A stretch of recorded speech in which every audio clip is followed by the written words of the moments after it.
నమస్తే అండి అందరికీ. రక్త పిశాచుల గురించి చెప్పాను కదా.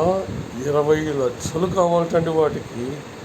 ఆ 20 లక్షలు తీసుకుని వెళ్ళి చక్కగా ముక్కు నిండా, చెవుల నిండా, మెడ నిండా, నడుము నిండా బంగారపు తొడుగులు తొడుక్కొని ఇక వెళ్ళి బాగా పచ్చి రక్తాన్ని తాగి అవి వీధులు పడి జుట్లు విరబోసుకొని డ్యాన్సులు వేస్తాయిటండి. అవి ఎంత చండాలపం అంటే డ్రెస్ వేసుకొని వస్తాయి, ఒళ్ళంతా కనిపిస్తూనే ఉంటుంది. అవి ఆ రక్తాన్ని తాగుతూ తాండవం చేస్తాయిటండి. ఇటు దొంపలు దగ్గర ఇవి ఎక్కడ దొరికినాయో మాకు పట్టి పీడిస్తున్నాయండి.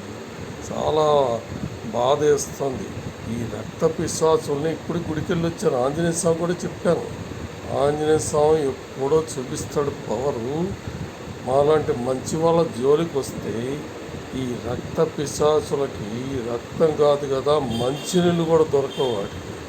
ఎంత వరస్ట్ మైండ్ అంటే అది ఏమంటారు, చండాల మైండ్ అనమాట. వడ్డీ చేసే వడ్డీ వ్యాపారం అంట.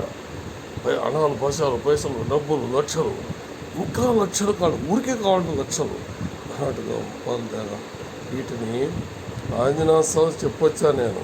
తోక పెట్టి ఒక్క గిరాది ఒక్క ఊపుతో కొట్టాడంటే నా స్వామి రంగా ఒక్కొక్కరు పడిపోతాయి ఇంటో.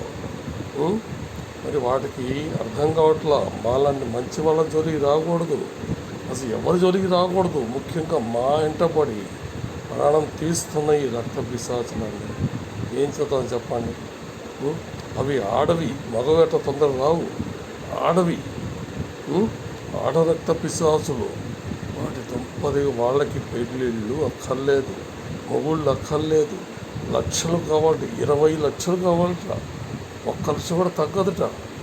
కొంచెం ముందు 30 లక్షలు కావాలండి, మళ్ళీ 20 లక్షలు కావాలట వాటికి. నేను తాత సొమ్మాన మా ఇంట దాచిపెట్టావా? ఇంకెందుకు వాళ్ళు 20 లక్షలు? సిగ్గు శరమని ఉండవు వాళ్ళకి. ఏమంటారు, 20 లక్షలు ఇస్తే హాయిగా అవి మనుషుల్ని పీక్కు తిని రక్తాన్ని తాగి డ్యాన్స్ వేస్తాయిటండి. వీటిని దేవుడికి అప్పచెప్పాం మేము. దేవుడు చూసుకుంటాడు, ఒక చూపు చూస్తాడు. ఆ శివుడు అక్కడ కూర్చున్నాడు. శివుడికి కోపం వస్తే ఆ 3వ కన్ను తెరిచాడు అనుకోండి, మటాష్ అయిపోతాడు, భస్మమైపోతారు.